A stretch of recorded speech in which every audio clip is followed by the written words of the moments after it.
Statistically, 1 in 3 of us has respiratory problems, and that's a lot. There is a popular belief that our lungs suffer from the environment and the air we breathe. Yes, that's true, but it's also true that it's far from the most important cause. In fact, it's far more the habits and lifestyles we adopt that are destroying our lungs. And that, in a sense, is even good news. It's good news in the sense that we can change those conditions. In this video, I've collected those habits and those mistakes that are ruining our lungs. And it's a kind of anti-rating factor, so watch the video to the end. It will be very interesting and useful. By the way, friends, do not forget to subscribe to my channel and click on the bell too, not to miss any of my news. So factor number 1, the most obvious one. I think you all expected to see it here. It is, of course, smoking. Not to mention it, well, it's just impossible. Some people have this notion that noxious emissions in the city or any production is much more harmful to our lungs than smoking. But that's not true. Smoking is more harmful than any highway you have a window on. I'm not saying, of course, that highways are a good thing. No. I'm saying that smoking is the worst thing that can be. The concentration of pollutants from smoking is far times greater than the concentration we get if we stand in the middle of a busy road. There's even an interesting calculation. In terms of the level of harmful effects, a smoker who smokes 1 pack of cigarettes a day is comparable to the situation if you are in your room. Just start the car and your exhaust pipe goes directly into your apartment. Moving on. The next item, which we may not have thought about, but nevertheless is household chemicals. Of course, we can't do without it. We need to clean the room, wipe the dust, clean the windows, and so on. But the fact is that these powders and sprays contain very harmful components for our lungs. Whenever you do cleaning with household chemicals, always open a window and ventilate your living space. This is a must.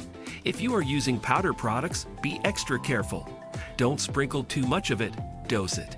If you're spraying some kind of aerosol product, like window cleaner, don't breathe the aerosol.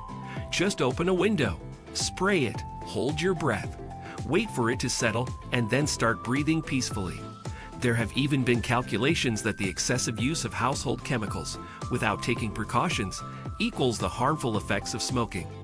Our body will be harmed by those fine particles of detergents, which you will not inhale at random, and they will damage the mucous membranes of the respiratory organs. The Korean Respiratory Association once did a pretty big study. It involved more than 6,000 people, and they had their lungs examined.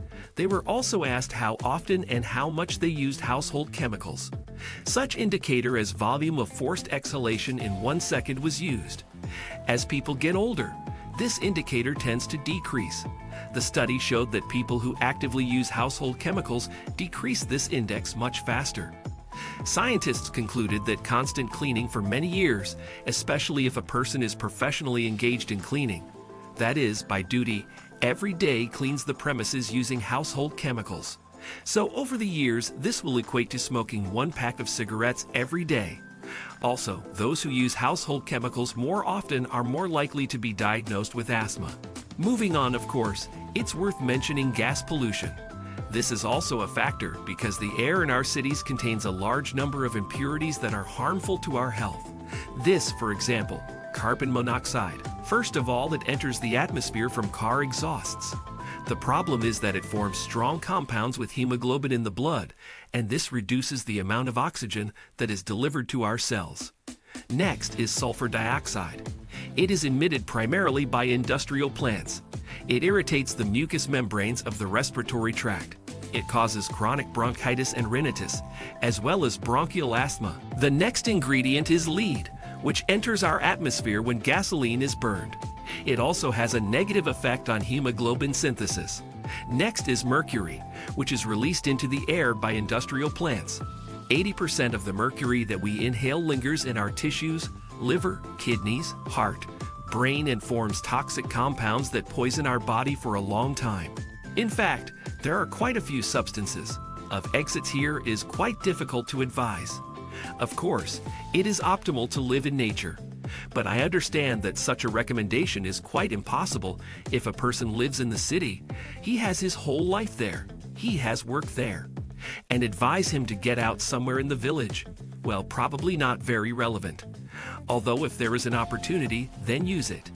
Another recommendation, if you still live in town and have the opportunity to move, so that at least your windows do not look out on a busy highway, or the house was not next to a large chemical plant, it would also be very desirable. Another important circumstance is that the concentration of harmful impurities in the air, as a rule, increases in the hot season and especially if the weather was windless. In these situations, there is even a recommendation not to go outside. Moving on. The next thing that ruins our lungs is being overweight and being hypodynamic.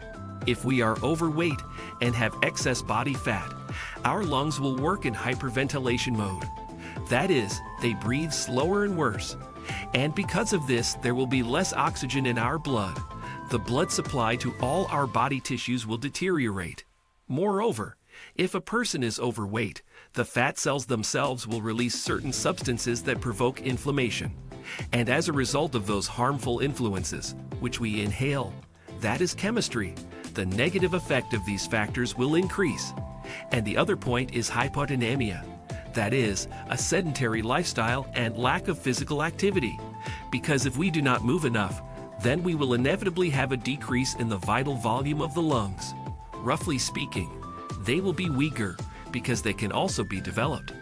Otherwise, we will be in danger of poor blood supply, with all its consequences. Even people with pulmonary fibrosis are advised to at least walk regularly, because when we move, our lungs work more actively, and as a consequence, they get rid of gas. Separately, it's worth mentioning gas stoves. If you have a small apartment and a small kitchen area and you often cook with gas, it can cause an increased concentration of combustion products of household gas. And that's dangerous to your health.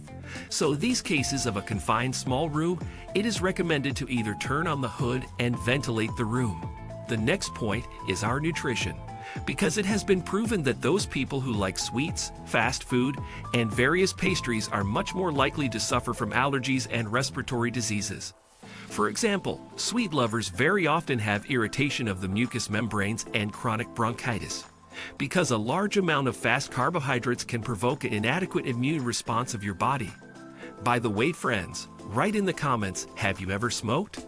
Or have you never smoked and don't even want to start? Tell me about it, it will be interesting. And now, I really recommend that you watch my other video. The link to it has just appeared on your screen. Be sure to watch it, it's very interesting tests. And if you like this video, like and subscribe to my channel. See you soon.